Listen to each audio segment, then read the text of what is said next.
All right, gearing so up for the weekend, right? Yes, and the NDC is certainly going to be keeping us busy with their Congress. A busy weekend is going to be. Absolutely.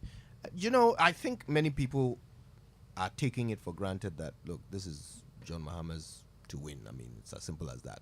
They don't think anybody can unseat him. But there are some who actually think that, yes, that may be true, but it might have been better if somebody unseated him. Fresh blood? Yeah, right? I don't know what you think of that theory. I mean, it's hard to imagine anyone besides John Mahama as I think as the fact flag is bearer. that he's still popular He is. in the party, and Yeah. lots of people support him. Yeah. to But win the flag bearership. you see, the thing is, every campaign is based on your past achievements, your legacy, So Akufo-Addo was campaigning on Kufuor's track record, right? Right. Whomever replaces Akufo-Addo will campaign on Akufo-Addo's track record. Mahama has to campaign on Mahama's track record. And Mahama's track record lost him the election after one term. So there are lots and lots of disadvantages there. Okay? It seems the best message he can present is, I'm sorry, I'll do better. Right? And the others who think that, well, looking at how this government has performed, it makes it look like, well, Mahama pulled his weight a bit. I mean, we're expecting something better, but that is an in the unfortunate absence way of of that's an unfortunate way better of looking option. at things, right? Because what that suggests is that what was not good enough for us some years ago, suddenly because someone has done worse, the best we can do is what was not good enough. That's the best we can do. The best is something that we rejected. And That's our best.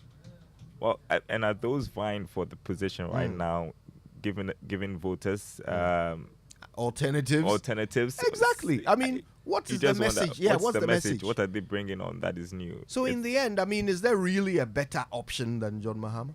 Question for the morning. Well, the NDC will have to make that decision for themselves this weekend, but we will certainly be there for every moment of it, and we'll bring you all the details. But today we start off with the analysis, and we've got the best, political team in radio, so we'll definitely be doing justice to that. That's true. That's really true. Yeah.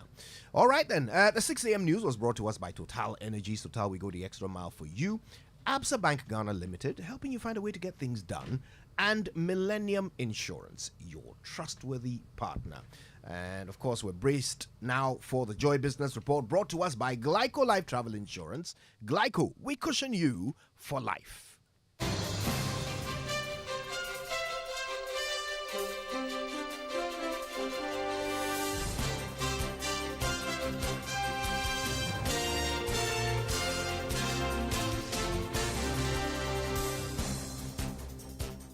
Hi, good morning. Welcome to the Joy Business Report. Coming up this morning, Chamber of Fertilizer Ghana calls for thorough audit of planting for food and jobs after reported suspension of subsidy under the program. Also coming up, IMF boss backs reforms aimed at increasing Ghana's access to financial support from the fund, and government statistician calls for reflection on industrialization agenda to sustain best brains for the sector. Details coming up.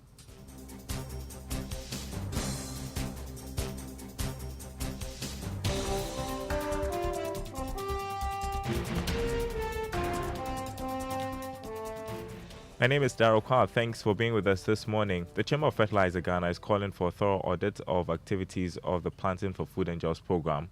The call follows a media report which said the newly appointed Minister of Food and Agriculture, Brian Champong, has suspended the program to ascertain the impact of subsidies on fertilizer and seed supply to farmers.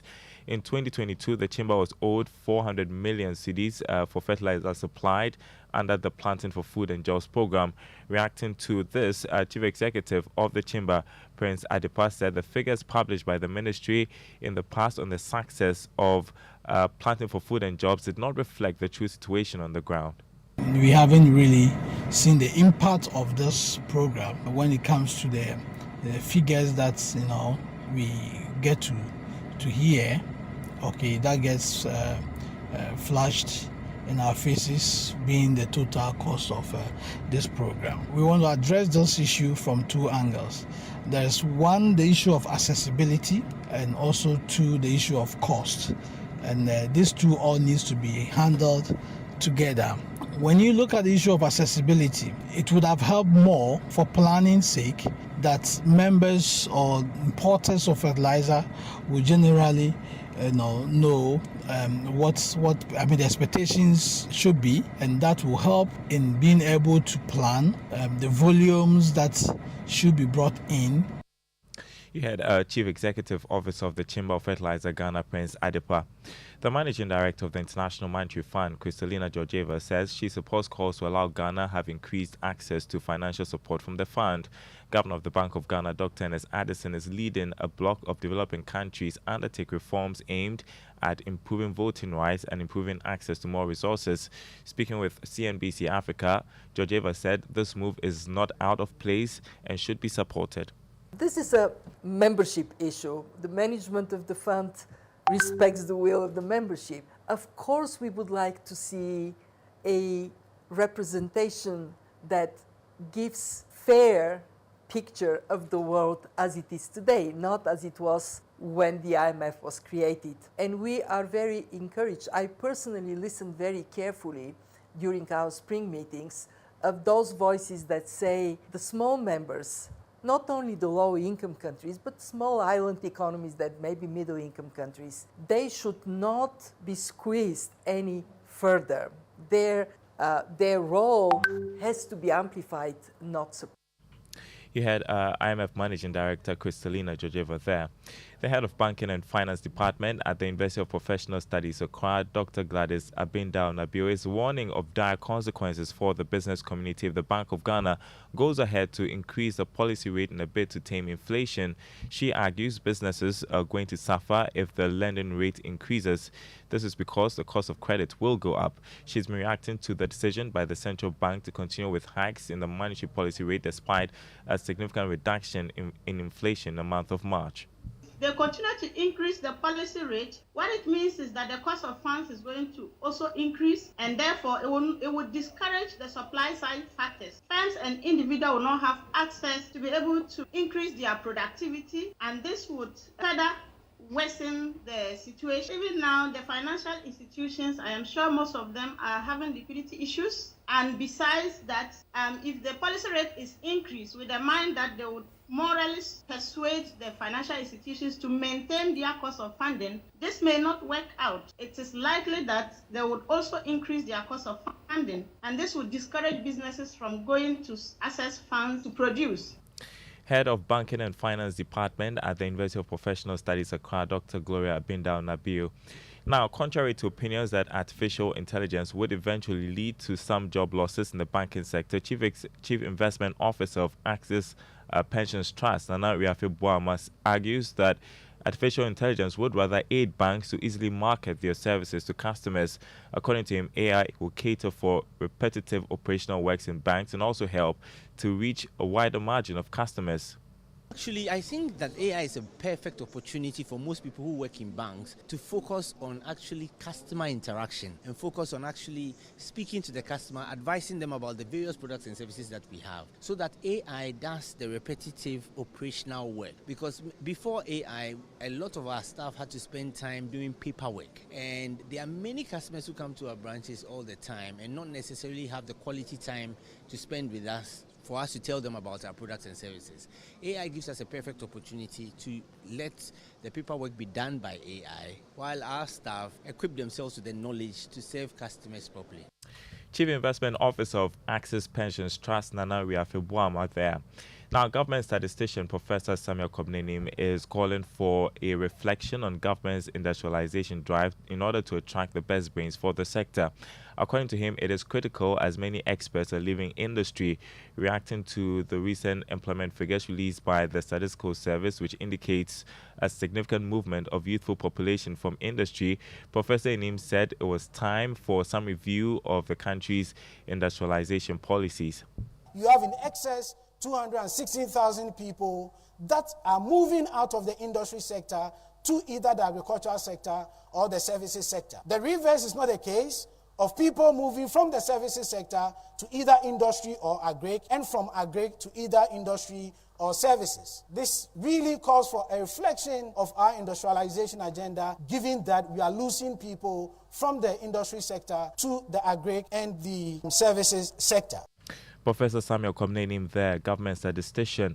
As Ghana embarks on its energy transition agenda, some experts have warned of possible job cuts if government does not transition well. Deputy Director in charge of nuclear and alternative energy at the Ministry of Energy, Dr. Robert Sogbaji, said Ghana should train more young people within the oil and gas sector to explore various opportunities within the space. He spoke to Joy Business at the launch of the 2023 Think Energy SDGs Awards. The energy transition also have its other effects. If we don't take care, will also affect us. And so our energy transition plan is to minimize those effects and to maximize the benefit. So some of the effects is, for example, stranded assets. So we'll have issues with our oil and gas if you don't transition well. We also have the issue with the human resource that we have.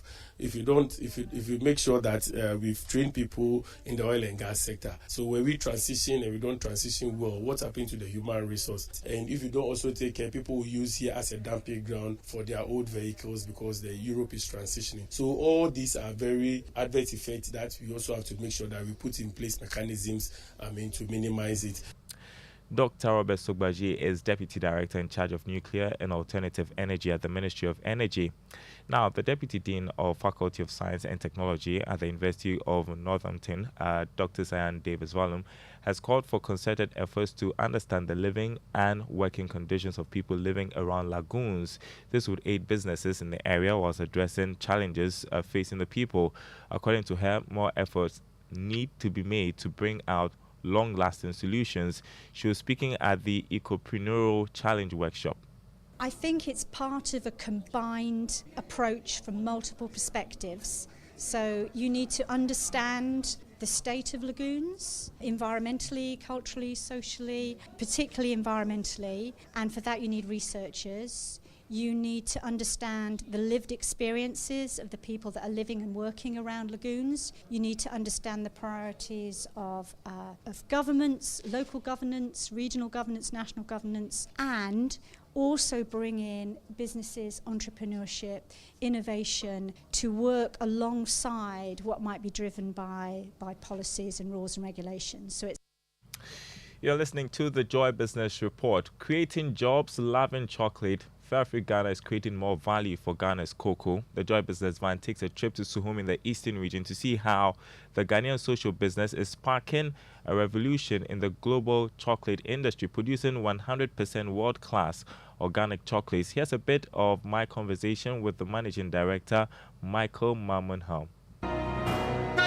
Well, we realized that Ghana, just like Ivory Coast, has always been labeled as the countries that produce almost 2/3 of the world's cocoa needs combined.